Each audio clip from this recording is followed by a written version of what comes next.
Like Jim Carroll, I went to the seminary. I left it disillusioned. I didn't want to become part of that world where you had to go to other countries to convert people to your way of thinking. Though I did admire the new group of those priests in South America who worked with people and worked on the streets with them. And I met one of those priests, and he was absolutely amazing, an Irish guy who came back.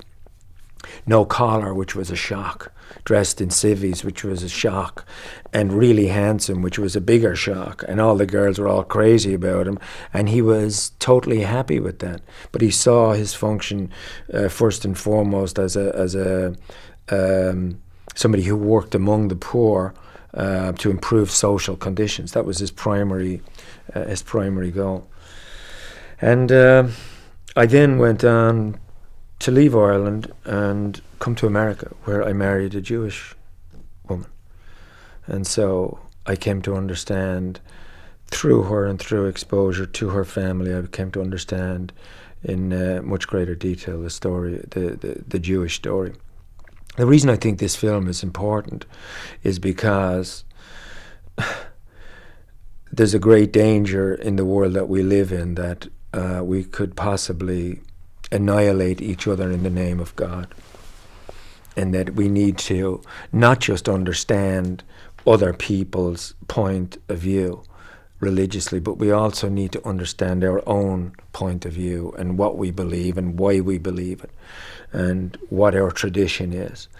And this film speaks in a very direct and sincere way to those people who want to question why we're here and how we got here, and how in the end we can resolve religious conflict. In Ireland, if 10, 15 years ago you had said to me there will be peace in Ireland, I could not have believed that.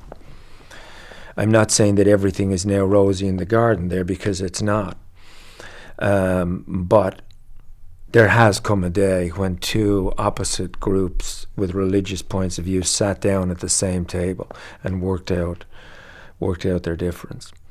And there's another stunning image in this film, which I think is, again, it's a haunting image, and that's when Jim Carroll goes to Auschwitz.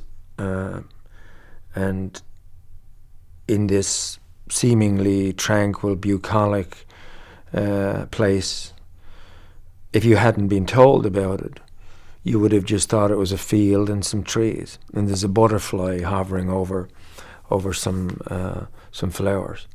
And the man he's interviewing says, this place, all these bodies went up in smoke in this place, and yet here's this butterfly. I don't know what to make of the image, but it's a haunting one. On the one hand, it says to me that if you didn't know that place, that those people would be utterly forgotten. On the other hand, we do know that place.